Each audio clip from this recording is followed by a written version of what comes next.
orang yang duduk dalam lindungan yang maha tinggi dan bermalam dalam naungan yang maha kuasa akan berkata kepada Tuhan, tempat perlindunganku dan kubu pertahananku, Allahku yang kupercayai. Sungguh, Dialah yang akan melepaskan engkau dari jerat penangkap burung, dari penyakit sampar yang busuk. Dengan kepaknya, Ia akan melindungi engkau, di bawah sayapnya engkau akan berlindung. Kesetiaannya ialah perisai dan pagar tembok. Engkau tak usah takut terhadap kedahsyatan malam, terhadap panah yang terbang di waktu siang, terhadap penyakit sampar yang berjalan di dalam gelap, terhadap penyakit menular yang mengamuk di waktu petang. Walau 1.000 orang rebah di sisimu dan 10.000 di sebelah kananmu, tetapi itu tidak akan menimpamu. Engkau hanya menontonnya dengan matamu sendiri dan melihat pembalasan terhadap orang-orang fasik. Sebab Tuhan ialah tempat perlindunganmu, yang maha tinggi telah kau buat tempat perteduhanmu. Malapetaka tidak akan menimpa kamu, dan tulah tidak akan mendekat kepada kemahmu. Sebab malaikat-malaikatnya akan diperintahkannya kepadamu untuk menjaga engkau di segala jalanmu. Mereka akan menatang engkau di atas tangannya, supaya kakimu jangan terantuk kepada batu. Singa dan ular tedung akan kau langkahi, engkau akan menginjak anak singa dan ular naga. Sungguh hatinya melekat kepadaku, maka aku akan meluputkannya. Aku akan membentenginya, sebab ia mengenal namaku. Bila ia berseru kepadaku, aku akan menjawab. Aku akan menyertai dia dalam kesesakan. Aku akan meluputkannya dan memuliakannya. Dengan panjang umur akan kukenyangkan dia dan akan kuperlihatkan kepadanya keselamatan daripadaku.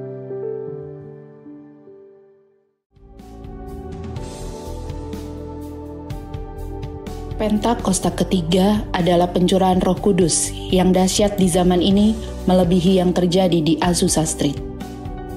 Pentakosta ketiga akan mengakibatkan penuaian jiwa yang terbesar dan yang terakhir sebelum Tuhan Yesus datang kembali. Pentakosta ketiga akan membangkitkan generasi Yeremia, yaitu anak-anak muda yang dipenuhi Roh Kudus, cinta mati-matian kepada Tuhan Yesus, tidak kompromi terhadap dosa, dan akan bergerak untuk memenangkan jiwa. Pentakosta ketiga lahir di Indonesia dan bergerak ke bangsa-bangsa. Gerakan ini dari timur ke barat dan akan kembali ke Yerusalem. Pentakosta ketiga akan memberikan kuasa untuk menyelesaikan amanat agung, dan setelah itu Tuhan Yesus datang kembali.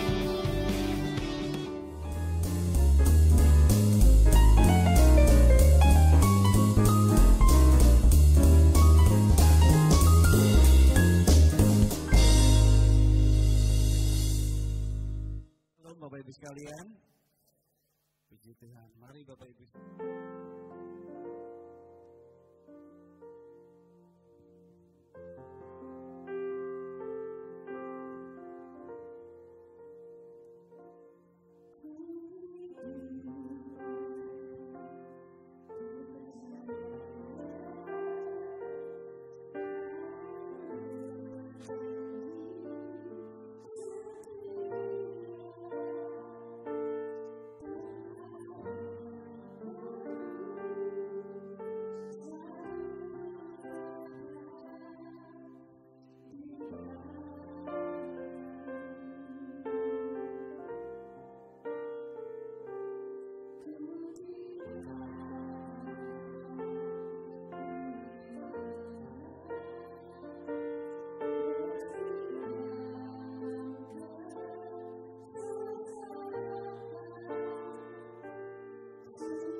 Jangan sambil dilarang basa-basi.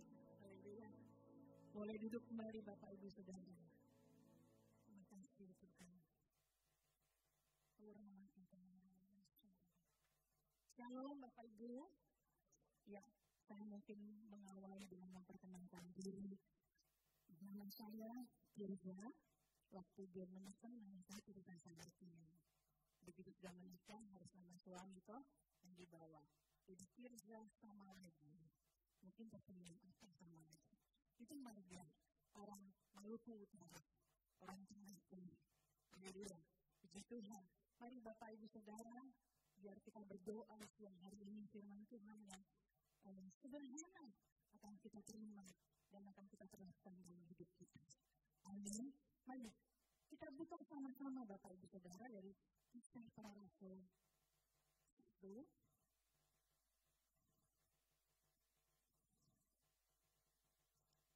Kisah Para Rasul 1 ayat 6 dan 7. Sudah ada? Kisah Para Rasul 1. Ya. Ayat 6 dan 7. Sabar sebentar Bapak Ibu ya, biar kita baca sama-sama. Iman timbul dari pendengaran akan firman Tuhan. Ayat 5-nya boleh tampilkan? Ayat 6. Coba. Ya, kita baca sama-sama. Perikopnya dibaca, itu judulnya Yesus berangkat ke surga. Mari ayat 6. 1, 2, 3. Maka bertanyalah mereka yang berkumpul di situ, Tuhan, maukah engkau pada masa ini memulihkan kerajaan bagi Israel? Jawabnya, engkau tidak perlu mengetahui masa dan waktu yang ditetapkan. Tetapi kamu akan menerima Roh turun dan kamu akan menjadi saksiku di Yerusalem dan seluruh di Yudea dan Samaria dan sampai ke ujung bumi. Dalam ayat ini Bapak Ibu Saudara, siapa yang bertanya kepada Tuhan Yesus? Siapa Bapak Ibu? Para murid. Ya. Baca ayat berikutnya, ayat yang ke-9. Sesudah ia mengatakan demikian, berangkatlah ia disaksikan oleh mereka, dan awan menutupnya dari pandangan mereka. Berangkatlah ia disaksikan oleh siapa mereka di sini? Murid-muridnya. Ayat yang berikutnya, ketika mereka sudah menatap ke langit, ayat 10, waktu ia naik itu, tiba-tiba berdirilah 2 orang yang berpakaian putih dekat mereka dan berkata kepada mereka, sama-sama baca, 1, 2, 3. Hai orang-orang Galilea, mengapakah kamu berdiri melihat ke langit? Yesus ini yang berangkat ke surga meninggalkan kamu dengan cara yang sama seperti kamu melihat dia naik ke surga. Yang bicara siapa? Malaikat. Bicara kepada? Bukan malaikat lagi. Kepada? Murid. Jangan ragu-ragu dong. Oke. Yang bicara siapa Bapak Ibu? Bicara kepada siapa? Ada banyak momen di Kisah Para Rasul 1 ini bicara kepada murid. Siang hari ini Bapak Ibu Saudara, saya rindu. Saya tidak mau berkhotbah, tapi saya membagikan apa yang Bapak Gembala Pembina kita sudah sampaikan. Jadi murid. Amin. Jadi murid. Siapa yang mau jadi murid? Haleluya. Semua pernah sekolah, tanya. Pernah duduk di bangku sekolah SD, SMP, SMA, mahasiswa ya, semuanya, semua pernah mengalami sebagai murid. Sudah tahu ya, nggak usah dijelaskan murid itu bagaimana harusnya. Harus disiplin, amin. Ikut peraturan, amin. Amin. Semua kita hari-hari ini diingatkan kembali untuk menjadi murid. Haleluya. Dari bacaan Kisah Para Rasul 1 tadi, Bapak Ibu Saudara, dikatakan kamu akan menerima, siapa yang akan menerima kuasa? Kita itu siapa? Murid. Lalu dikatakan lagi, kamu akan melihat Tuhan Yesus datang kembali seperti kamu melihat Dia naik ke surga. Siapa yang akan menyaksikan itu? Murid. Berapa banyak yang rindu waktu Tuhan datang, engkau tahu Tuhan sedang datang untuk kedua kalinya. Berapa banyak yang rindu? Haleluya. Jadilah murid. Amin. Jadi murid memang tidak mudah. Yang udah lulus sekolah, lega rasanya udah kelas sekolah. Gitu kan pasti ya. Tapi kita, anak Tuhan, Tuhan mau bilang ini, tidak cukup engkau hanya menjadi orang percaya. Engkau harus berjalan terus menjadi seorang murid. Artinya yang mau belajar, yang mau diajar. Amin. Untuk kepentingan siapa? Kepentingan kita. Amin. Bilang kiri dan kanan. Untuk kepentingan kita. Haleluya. Tuhan. Nah, Bapak Ibu, pada siang hari ini saya akan mengangkat satu tokoh dalam Alkitab yang sangat terkenal. Pasti yang pernah ikut sekolah minggu tahu ya, atau yang mungkin tidak pernah ikut sekolah minggu sedikitnya tahu siapa pribadi ini. Bapak Ibu ingat siapa yang naik ke pohon untuk lihat Tuhan Yesus? Wih, kencang sekali bagian sini. Tepuk tangan dulu buat ibu-ibu sebelah sini. Haleluya. Nah, saya lihat banyak anak-anak muda di sini. Wow, luar biasa. Tepuk tangan dulu buat mereka yuk. Anak-anak muda yuk. Yeay, haleluya. Saya senang banget kalau anak-anak muda beribadah.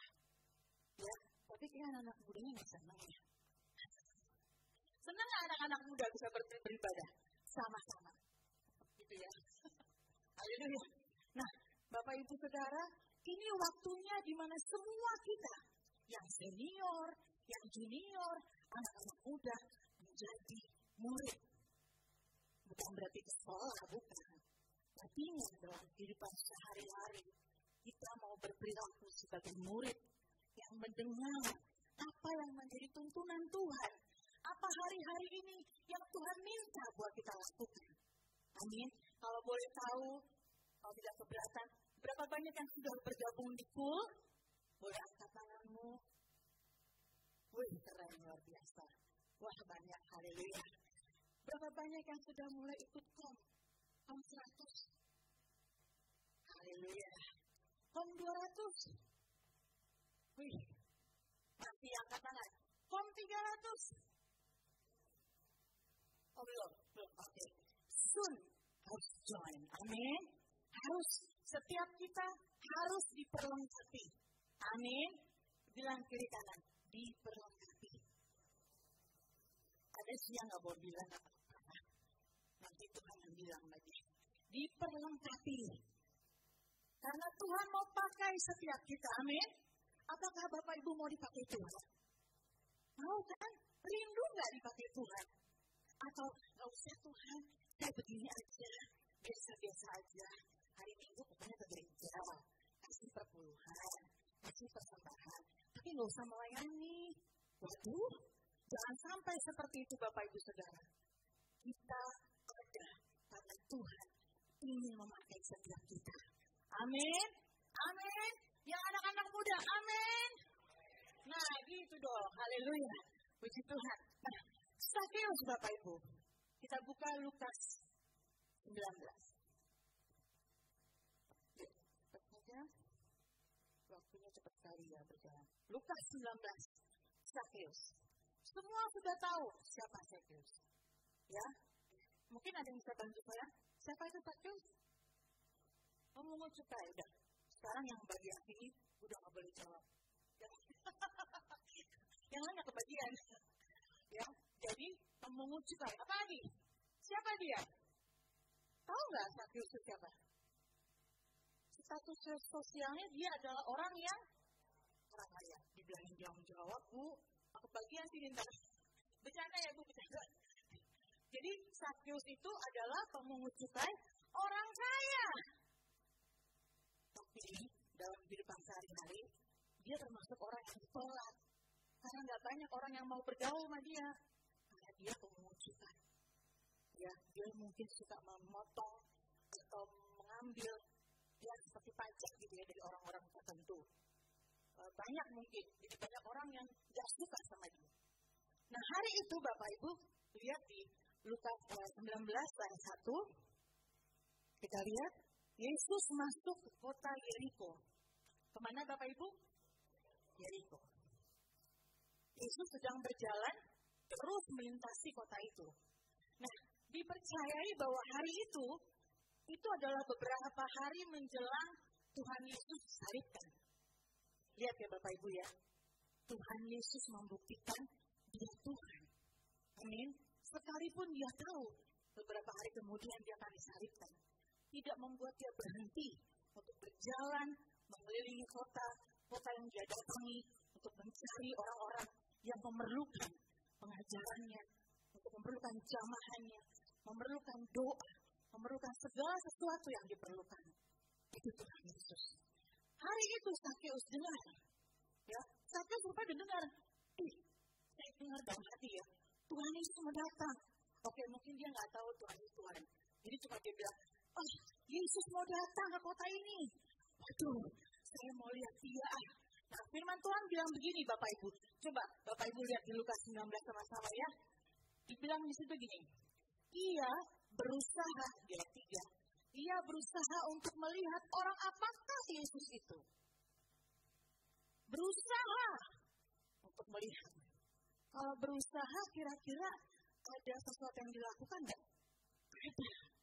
Mungkin apa kira-kira usahanya? Ya. Naik pohon. Belum naik pohon. Luar biasa nih ibu-ibu ini luar biasa. Nah. Iya. Jadi dia berusaha. Artinya mungkin dia datang lebih cepat dari yang lain. Begitu dia dengar Yesus mau datang, dia cepat-cepat datang ke tempat di mana Tuhan Yesus akan lewat. Dia berusaha. Alkitab catat kata berusaha. Pagi ini Bapak Ibu Saudara, waktu kita datang ke rumah Tuhan, apakah hati kita seperti Sakyus? Berusaha. Berusaha. Kalau Sakyus penasaran siapa Yesus itu. Tapi kalau kita udah kenal Tuhan Yesus. Artinya kita berusaha untuk datang ibadah dengan cepat, tepat untuk ketemu Tuhan Yesus. Amin. Amin. Amin. Apa-apa deh. Haleluya. Nah, Alkitab mencatat berusaha untuk melihat. Tapi ada halangannya. Karena dia kurang tinggi, dia nggak bisa lihat. Ya. Lalu ayat selanjutnya mengatakan begini. Ya, maka berlarilah ia mendahului orang banyak, lalu memanjat pohon ara untuk melihat Yesus yang akan lewat itu. Tadi udah berusaha ya, dia berusaha datang lebih cepat, tapi begitu nyampe nggak kelihatan, karena mungkin kurang tinggi. Lalu dia berlari. Nah, saya ingatkan tadi di awal, Sakyus ini termasuk orang yang tertolak. Gak banyak yang mau berteman sama dia. Karena dia pemungut cukai. Mungkin juga banyak orang yang benci sama dia. Ya. Tapi apakah Tuhan Yesus tahu bahwa Sakyus itu bisa dikatakan orang yang jahat? Karena dia memungut cukai lebih dari yang semestinya. Mungkin. Tuhan tahu. Tuhan tahu perbuatan Sakyus. Tapi apakah hal itu menghalangi Tuhan Yesus untuk ketemu Sakyus? Kita akan lihat nanti. Ya. Jadi dia cepat-cepat berlari. Berarti dia mendahului orang-orang di belakang dia. Pada waktu itu hilang semuanya rasa malu dia. Hanya satu yang dia kejar. Aku mau lihat Yesus. Hari-hari ini mungkin banyak kemudahan-kemudahan waktu kita beribadah. Jadi waktu beribadah apalagi sudah ada online ya. Kita lebih suka yang gampang-gampang aja. Tanpa kita sadari, Contoh lagi, Alkitab pun udah jarang yang bawa Alkitabnya. Pasti bawa Alkitab. Ya kan? Tapi bawa Alkitab nggak apa-apa. Mau dibaca. Karena juga nggak dibaca. Mengandalkan yang di situ. Di sini nggak ada. Di tempat yang lain. Haleluya. Nah, Bapak Ibu Saudara, perhatikan. Sakeus, dia lupa kalau dia orang yang ditolak masyarakat. Tapi karena keinginan yang kuat untuk ketemu Tuhan Yesus, dia nggak pedulikan itu. Dia naik ke atas pohon ara. Zaman gini, apakah ada orang kaya yang mau naik pohon ara untuk ketemu Tuhan Yesus? Nggak ada. Alkitab bilang loh, dia orang kaya. Tapi dia merendahkan dirinya karena dia mau ketemu dengan Tuhan Yesus. Sekali lagi, biar hari-hari ini, waktu kita mau beribadah, ayo taruh di hati kita. Aku mau ketemu Tuhan. Aku mau ketemu Tuhan. Aku mau datang untuk menyembah Dia. Sehingga pada waktu engkau datang ke tempat ini, di Plaza Pondok Gede ini, Bapak Ibu Saudara, engkau pasti ketemu Tuhan. Amin. Amin. Dan firman Tuhan membuktikan, waktu Sakeus naik ke pohon, kira-kira waktu Sakeus naik ke pohon, kan belum ada yang lihat. Tapi Tuhan Yesus tahu belum? Tahu, dia masih tahu. Dia udah tahu, Sakeus mau naik pohon. Lalu Tuhan Yesus bilang apa? Turun. Coba tampilkan ayatnya.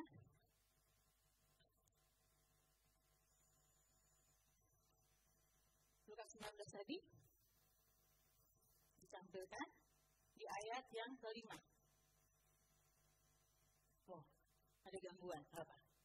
Jadi, ketika Yesus sampai ke tempat itu, dia melihat ke atas dan berkata, Sakeus, segeralah turun.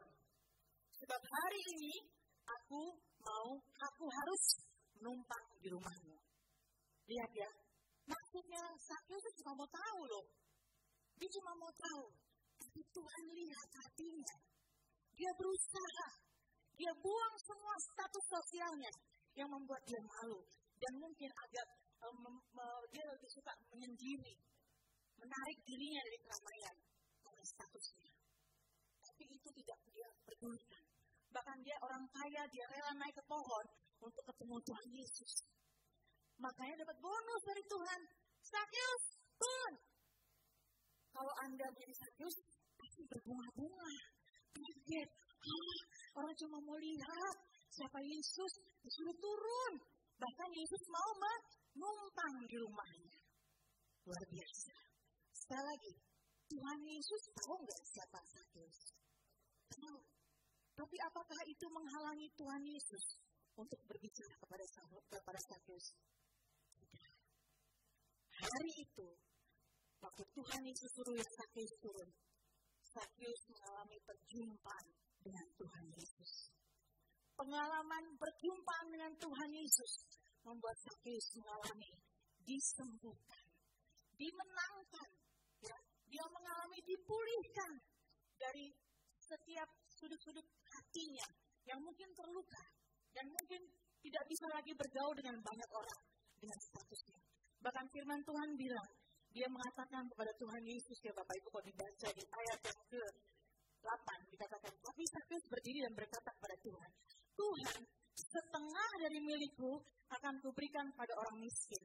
Dan sekiranya ada sesuatu yang kuperas dari seseorang, akan kukembalikan 4 kali lipat. Sakeus mengambil keputusan untuk bertobat. Amin. Bertobat dan berbalik pada Tuhan. Bapak Ibu Saudara, perjumpaan dengan Tuhan membuat pribadi yang berjumpa dengan Tuhan dipulihkan, disembuhkan. Saya percaya kita semua sudah mengalaminya, amin. Sudah semua mengalaminya? Bilang kiri kanan, udah alami kan? Haleluya. Sudah mengalami perjumpaan dengan Tuhan.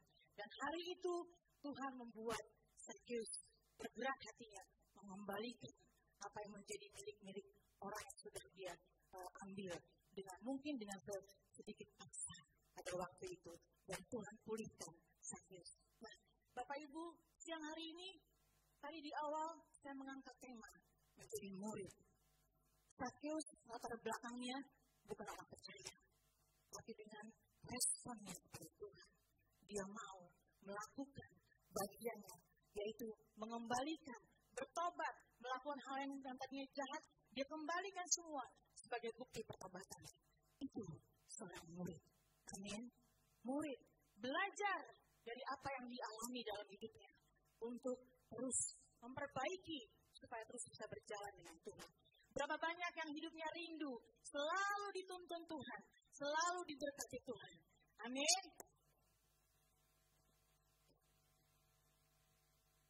Bisa bunyikan G.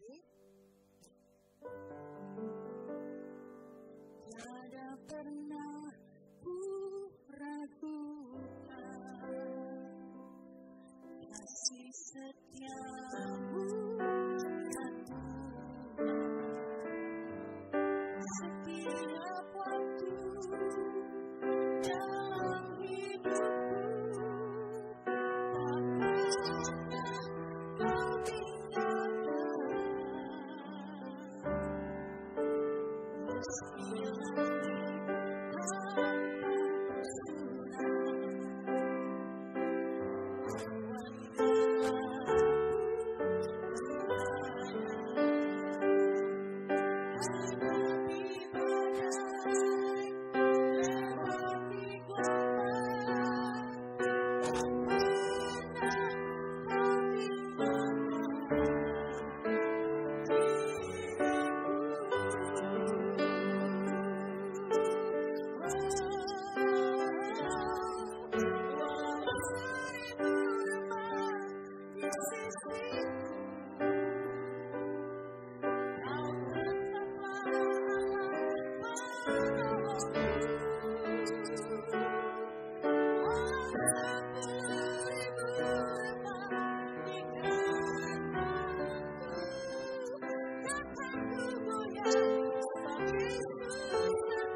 membuat engkau rasanya berat, membuat engkau bertanya-tanya, Tuhan,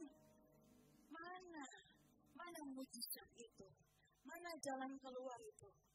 Engkau bahkan mungkin mulai tawar hatimu, lalu mulai melihat yang lain. Sakeus hari ini mengajarkan kepada kita, apapun keadaannya, karena dia bertekad untuk ketemu Tuhan Yesus, dia tinggalkan semua. Hari ini Bapak Ibu Saudara, menjadi murid, Tuhan sudah tunjukkan pada kita. Tuhan sudah pimpin kita. Hari-hari ini harus jadi murid. Karena dengan itu, engkau akan kuat berjalan bersama dengan Tuhan. Amin. Amin. Tidak lama waktu kita mengiringi Tuhan. Waktu kita menghidupi hidup iman kita. Tidak ada yang tahu berapa lama. Oleh karena itu Bapak Ibu Saudara, mari responi setiap panggilan Tuhan sama seperti Sakeus. Sakeus nggak pernah ke gereja sebelumnya, tapi dia kenal, dia tahu, dia mungkin tahu sedikit siapa Yesus. Kita bertahun-tahun duduk di gereja, bertahun-tahun ada di gereja. Ayo kita cek hati kita, kenalkah kita Tuhan kita? Kenalkah kita siapa dia? Kalau orang tanya kepadamu, coba jelaskan pada siapa itu Yesus. Mungkin banyak yang gagap ngomongnya. Yesus itu Tuhan. Dia tahu siapa Yesus, jelaskan lagi. Aku pengen dengar. Mungkin kita nggak bisa bicara. Oleh karena itu, hari-hari ini, mari jadi murid. Amin. Jadi murid supaya engkau menjadi pribadi yang siap, bukan hanya untuk orang lain, tapi dirimu menjadi pribadi yang Tuhan siap menjalani hari-hari ini di depan kita kita ini banyak sekali hal-hal yang mungkin tidak kita harapkan. Tapi kita siap, karena kita punya Allah yang besar. Amin, amin. Bilang kiri kanan, Allahmu besar, Allahmu dahsyat. Haleluya, haleluya. Terima kasih Tuhan. Nah, Bapak Ibu Saudara, Yesus datang untuk mencari dan menyelamatkan. Begitu kata Lukas 19 di ayat 10. Sebab anak manusia datang untuk mencari dan menyelamatkan yang hilang. Luar biasa ya Tuhan kita. Saya mau bilang sekali lagi, tidak ada Allah yang seperti Dia. Amin. Engkau harus bangga punya Allah seperti Dia. Engkau harus perkatakan perbuatan tangannya yang ajaib pada orang banyak. Supaya mereka juga lihat siapa Yesus. Sakyus juga bicara, di luar sana ada banyak orang yang tahu, mungkin pernah dengar nama Yesus. Mereka hari-hari ini juga sedang mencari siapa Yesus itu. Kita adalah orang-orang yang tahu. Ayo, jadikan hidup kita menjadi tempat mereka bertanya, siapa Tuhan Yesus itu. Amin, Bapak Ibu Saudara. Oleh karena itu, jadilah murid. Haleluya. Nah, kita lanjut Bapak Ibu Saudara. Menjadi murid artinya mengasihi Tuhan Yesus lebih dari segalanya. Menomorsatukan Tuhan. Tuhan Yesus di atas segalanya. Amin. Amin. Nah, Bapak Ibu Saudara, mungkin kita bisa baca ayat sebentar, kita masih punya waktu sedikit. Di Lukas 14. Silakan ditayangkan. Ya, saya bacakan saja. Lukas 14 ayat 26 dan 27. Sudah dapat? Sudah ada? Bisa ditayangkan? Oke, kita baca yang sudah ketemu, kita baca sama-sama. 1, 2, 3. Jikalau seorang datang kepadaku dan ia tidak membenci bapaknya, ibunya, istrinya, anak-anaknya, saudara-saudaranya, laki-laki atau perempuan, bahkan nyawanya sendiri, ia tidak dapat menjadi muridku. Barang siapa tidak memikul salibnya dan mengikut aku, ia tidak dapat menjadi muridku. Pertama, menomorsatukan Tuhan di atas segalanya. Baru satu nih, maju terus melangkah, jadi murid, baru poin pertama. Artinya, di sini ada kata membenci, bukan. Membenci di sini artinya bukan benci dendam, bukan. Tapi harus bisa menomorsatukan Tuhan. Lebih sayang Tuhan daripada beberapa yang disebut di sini. Ya, dikatakan membenci bapaknya, ibunya, istrinya, anak-anaknya, saudara-saudara laki-laki atau perempuan. Artinya, lebih mengutamakan Tuhan. Lebih menomorsatukan Tuhan. Bukan membenci dalam artian membenci. Catat ya Bapak Ibu ya.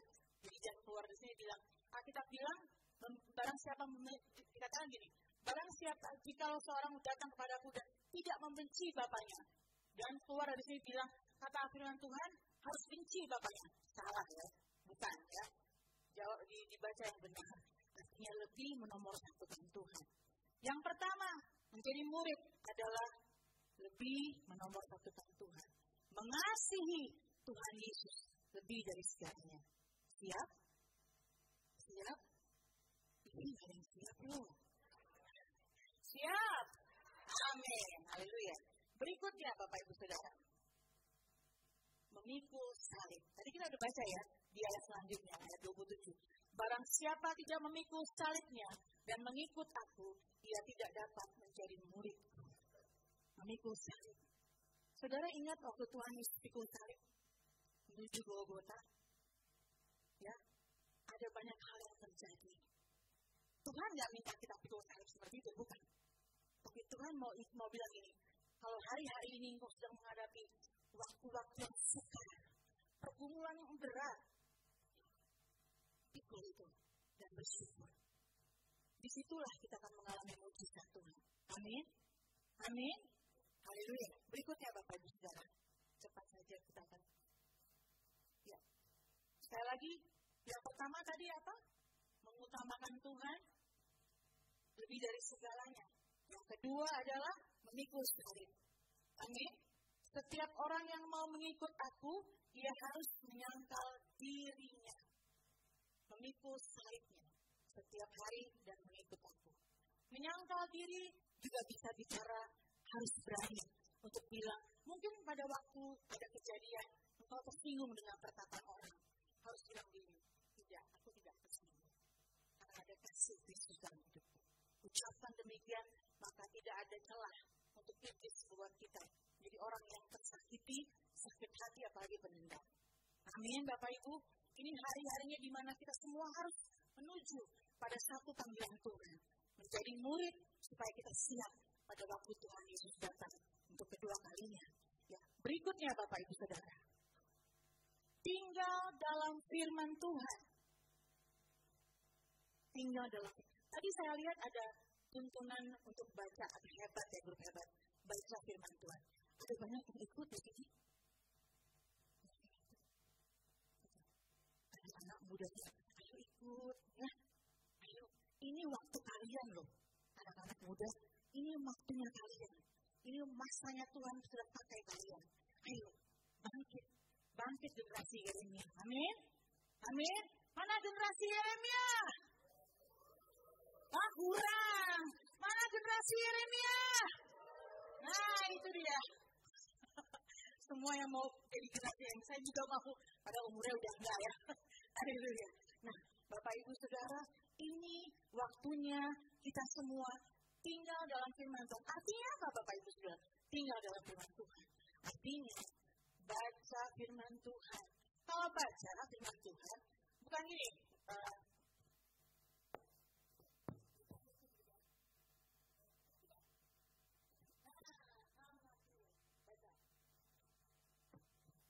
Udah nggak begitu kali zaman hari ini.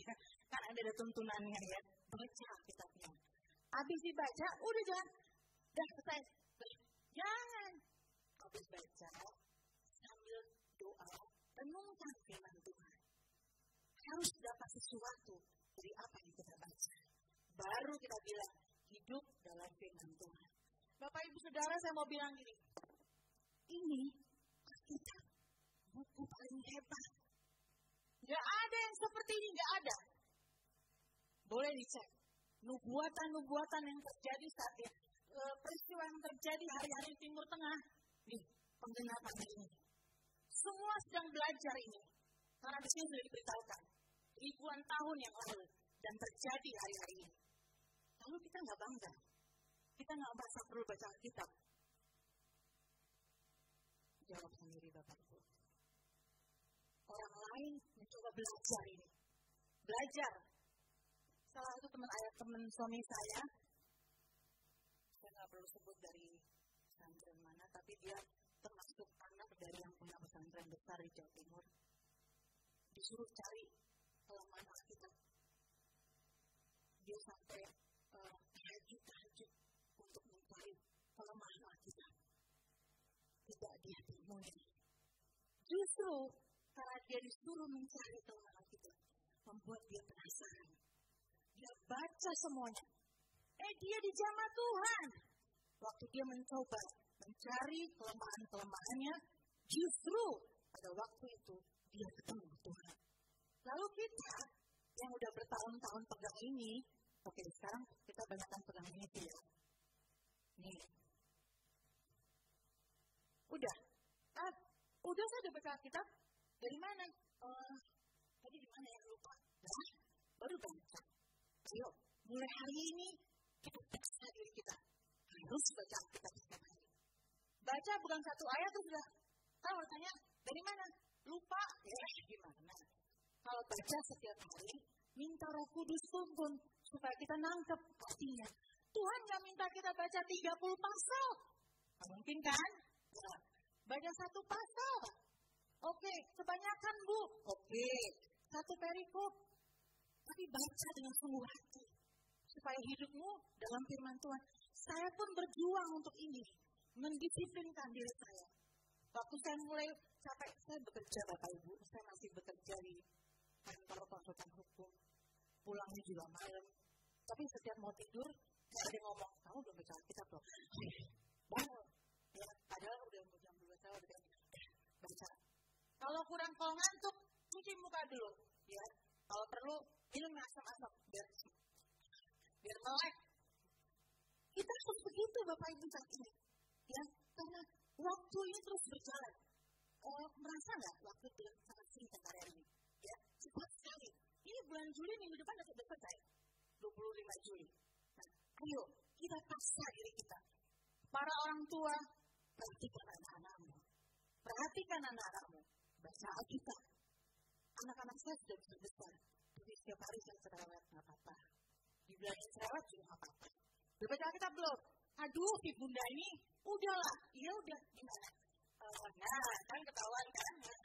Jadi kita perlu para orang tua, Anda wajib melihat, memperhatikan anak-anakmu. Baca Alkitab. Supaya mereka bertumbuh. Bapak Ibu Saudara, saudara muslim kita dari kecil udah belajar ngaji, udah paham dari kecil. Dipaksa emang, kita juga harus paksa anak kita. Apalagi firman Tuhan ini, firman yang hidup. Amin. Bayangkan kalau kita di gereja, sukacita, sampai di rumah, kita lihat anak kita yang sepertinya tidak kenal Tuhan. Aduh, kita dalam masalah. Nah, Bapak Ibu Saudara, itu mengenai firman Tuhan. Jadi firman Tuhan bilang, jadi menjadi murid itu artinya juga hidup dalam firman Tuhan. Amin. Yang berikutnya, menjadi murid adalah saling mengasihi. Amin. Wah, kok diam? Amin. Saling mengasihi, amin. Kalau ada kesalahan, cepat mengampuni. Makin diam. Kalau tersinggung, simpan di hati, jangan dilepaskan. Biar aja tersimpan dengan rapi. Ya. Kita kadang-kadang kan bergaul ya, mungkin dipul lah, satu yang gampang dipul. Mungkin tidak sengaja terucap kata-kata yang menyinggung. Kita yang mengucap tidak merasa menyinggung, tapi yang dengar tersinggung. Kalau nggak diselesaikan, waduh, itu urusannya bisa berabad-abad Bapak Ibu. Ya, ayo kita belajar. Kalau saya percaya waktu kita salah ngomong, Roh Kudus ngomong sama kita, kamu salah, dia tersinggung, ayo bereskan. Cepat bereskan, cepat selesaikan. Bapak Ibu, dunia di luar sedang melihat kita.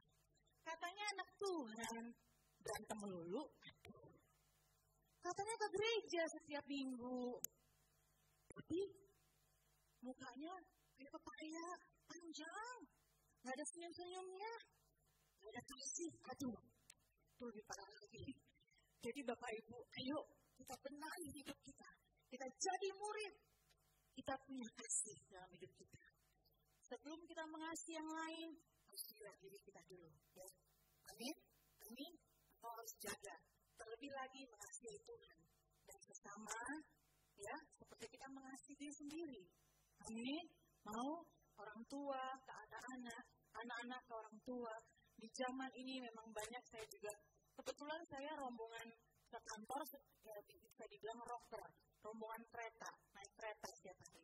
Jadi saya menjadi saksi dari generasi muda saat ini yang ampun deh, kalau lewat gak bilang permisi, gak bilang apa, gak bilang sorry, lewat gak bilang injek aja gitu. Gitu ya. Itu generasi sekarang. Tapi kita yang lebih senior harus bisa mengerti mereka. Amin. Di rumah-rumah juga para orang tua. Jangan biarkan anak-anak kita bertumbuh tanpa pengenalan akan Tuhan. Amin. Amin. Nah, itu dia Bapak Ibu. Mengasihi di rumah kita sendiri. Ibu, Bapak, perhatikan anak-anakmu. Kasihi mereka dengan cara memperhatikan mereka. Anak-anak juga mengasihi orang tua, hormati orang tuamu. Dengan demikian, nama Tuhan dimuliakan. Orang akan melihat. Gak usah sampai ngomong, menginjil misalnya. Orang udah lihat, itu tuh keluarga yang di situ tuh. Baik-baik banget. Gak pernah ribut. Itu suami istri, manis banget. Anak-anak itu orang lain yang menyaksikan. Saudara rindu mengalami itu? Amin? Amin. Oke. Kita baca di poin yang keempat, saling mengasihi. Saya lihat beberapa kita sudah mulai ngantuk. Yuk, cepat yuk. Yohanes 4:13 ayat 34 dan 35. Sudah? Kita baca 1, 2, 3. Aku memberikan perintah baru kepada kamu, yaitu supaya kamu saling mengasihi, sama seperti aku telah mengasihi kamu, demikian pula kamu harus saling mengasihi. Stop. Demikian pula kamu, apa? Kamu harus. Harus itu artinya perintah bukan?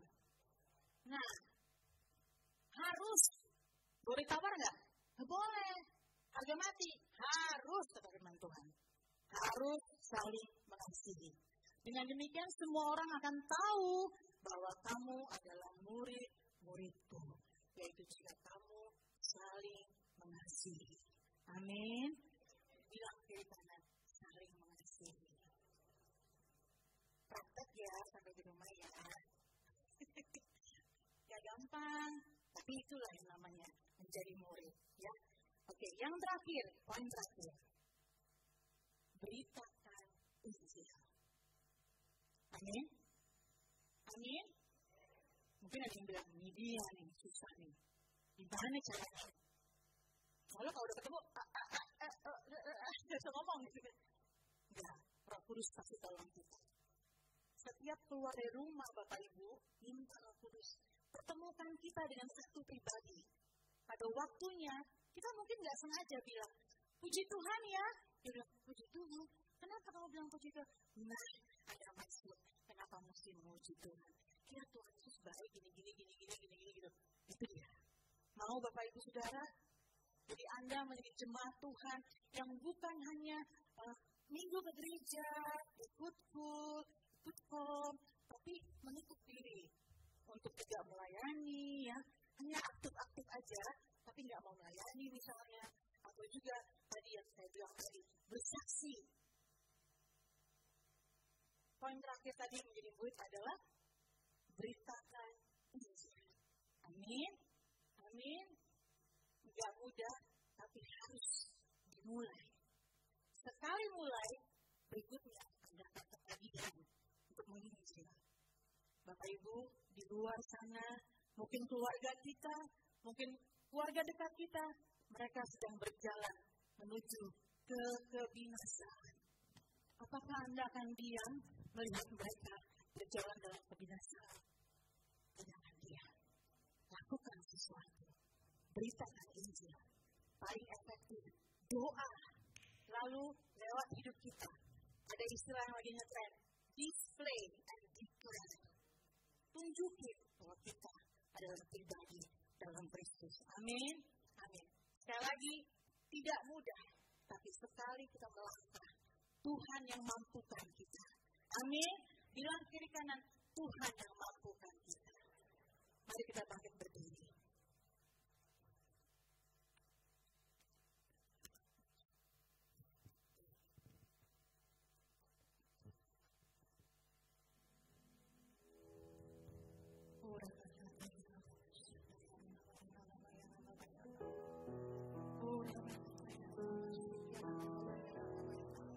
Mari Bapak Ibu Saudara, silakan. Mau berdoa dalam bahasa roh, mari berdoa dalam bahasa roh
Teruskan Bapak Ibu, teruskan.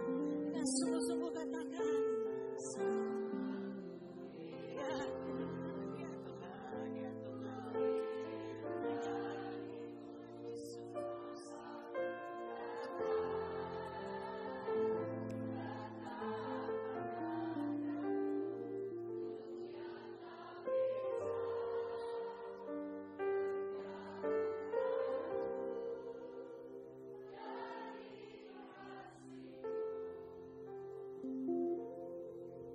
Biar hari-hari ini Abah, kami mau menjaga hidup kami, keluarga kami.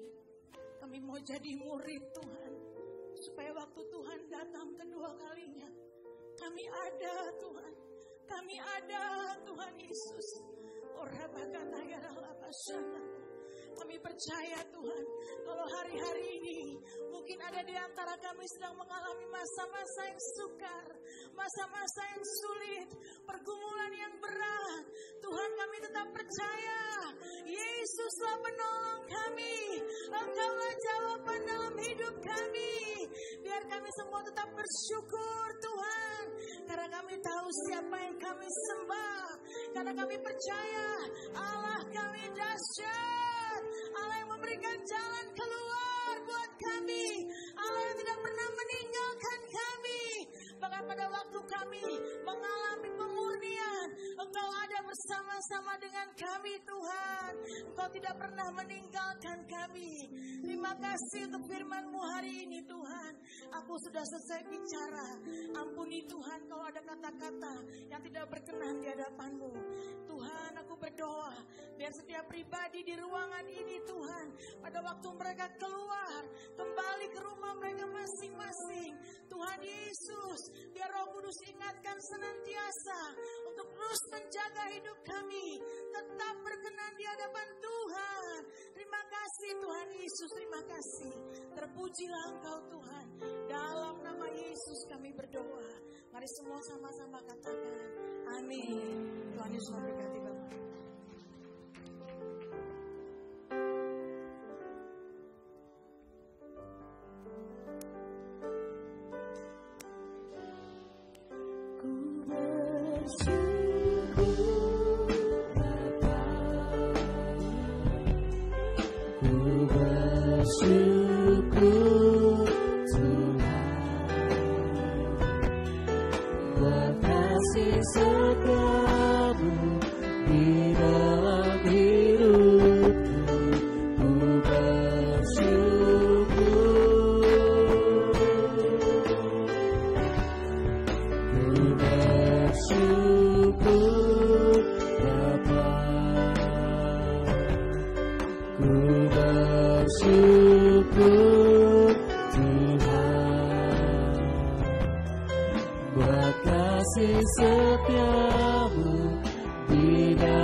Segera meninggalkan kita.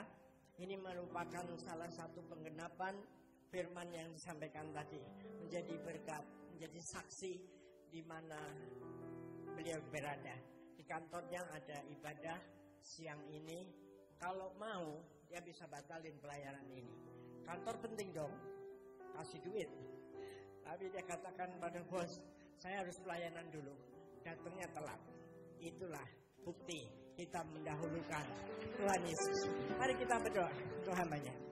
Tuhan Yesus yang memberkati hamba-Mu, dan biarlah terus apa yang dia disampaikan tempat ini boleh menjadi berkat bagi kita semua, dan hidupnya juga diberkati Tuhan di dalam pekerjaannya, di dalam pelayanannya sebagai istri gembala, dengan keluarga dan anak-anak suaminya, semua Tuhan berkati.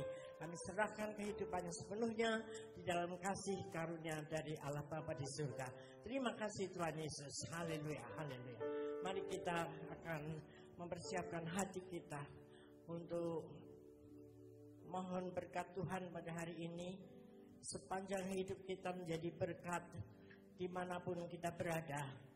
Anugerah daripada Tuhan tidak disimpan untuk kita sendiri, tetapi kita pakai untuk kemuliaan nama Tuhan. Terima kasih Bapak, dan biarlah kami semua sebentar pulang ke rumah kami dengan membawa berkat khusus dari Tuhan, damai dan sejahtera yang berlimpah-limpah, anugerah yang dahsyat dari Allah Bapa di surga, dan terus tuntunan Roh Kudus melalui keintiman kita bersama Roh Kudusnya menyertai kita dari hari ini sampai Tuhan Yesus datang kembali. Tetap setia kepadanya dan berharap kepada Dia. Haleluya. Amin. Selamat hari Minggu. Tuhan berkati. Hari ini ada baptisan. Bapak Ibu, siapa yang mungkin rindu dan belum dibaptis bisa langsung juga ikut serta. Tuhan berkati. Puji Tuhan, ibadah telah selesai. Selamat hari Minggu. Tuhan Yesus memberkati kita semua.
Tuhan.